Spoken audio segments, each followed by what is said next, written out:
नमस्कार, आपण पाहत आहे भांडा फूड न्यूज. एका दमात भ्रष्टाचारी कोमात.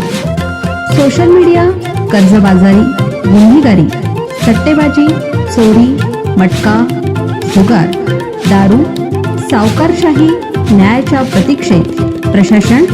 भांडा फूड न्यूज. एका दमात भ्रष्टाचारी कोमात. पेठ ग्रामस्थांचा पाण्यासाठी एल्गार. पाणी योजनेतील तांत्रिक त्रुटीमुळे वारंवार खंडित होणाऱ्या पाणी पुरवठ्यामुळे संतप्त झालेल्या पेठ तालुका वाळवा व परिसरातील ग्रामस्थांनी पेठ सांगली महामार्ग सुमारे 2 तास रोखला. प्रशासनानं आश्वासन दिल्यानंतर आंदोलन मागे घेण्यात आलं. ग्रामस्थांना पाण्यासाठी वणवण करावी लागते. गावची पाणी योजना वादाच्या भोवऱ्यात अडकली. प्रशासनाकडे वारंवार तक्रार करूनही कोणती कारवाई झालेली नाही. त्यामुळे रस्ता रोको करत असल्याचं आंदोलकांनी सांगितलं. पेठ अभियंता नगर, विष्णुनगर, पेठा, गोळेवाडी, कापूरवाडी, शामूरवाडी आदी परिसरातील 20 ते 22,000 नागरिक या पाणी योजनेवर अवलंबून आहे. महाराष्ट्र जीवन प्राधिकरणानं योजना कागदोपत्री पूर्ण दाखवली असते तरी प्रत्यक्षात ती अपूर्ण आणि दोषपूर्ण आहे. महाराष्ट्र जीवन प्राधिकरणाच्या अधिकाऱ्यांनी कार्यालयात बसून या योजनेचं सर्वेक्षण केलं. पेठ व परिसरात महिन्यातून कसाबसा 10 ते 15 दिवस पाणी पुरवठा होतो. इतर वेळी ग्रामपंचायतीचा वेळ, जलवाहिनीची गळती, व्हॉल्व्हची त्रुटी काढण्यातच जाते.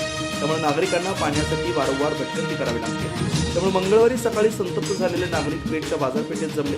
तिथून मोर्चाला सुरुवात झाली. मोर्चात महिलाही मोठ्या संख्येने सहभागी झाल्या होत्या.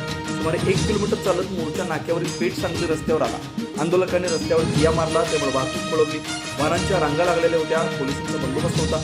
यावेळी मोर्चासमोर बोलताना राजाराम बापू कारखान्याचे संचालक अतुल पाटील म्हणाले, पूर्वीची योजना वारणा नदीवरून असताना तत्कालीन पदाधिकाऱ्यांनी कृष्णा नदीवरील जॅकवेलमधून पाणी घेण्याचा निर्णय घेतला. तसेच 1978 साली 12 इंची असलेली मूळ पाईपलाईन 2018 मध्ये केवळ 8 इंची करण्यात आली. हा बदल संशयास्पद आहे. गावातील अंतर्गत पाणी पुरवठ्यामुळे वापरण्यात आलेले पाईप उत्कृष्ट आहेत. वेगवेगळ्या भागात सातत्याने गळती होते. त्यावेळी ॲडव्होकेट रिसिव संदे, विद्या शेट्टे, मंगल कदम, संगीता पाटील यांनी मनोगत व्यक्त केलं. सरपंच डॉक्टर सुभाष भांबरे, उपसरपंच रविकिरण बेडके, विजय पाटील, संदीप पाटील, संपतराव पाटील, हेमंत पाटील, अरुण पवार, रविकिरण बेडके, जयंत पाटील, अनंतकुमार पवार, तुळशीदास पिसे, आविष्कार पवार, माणिक देशपांडे, अशोक पाटील, महादेव पाटील, अरुण कदम, शिवराज पाटील उपस्थित होते.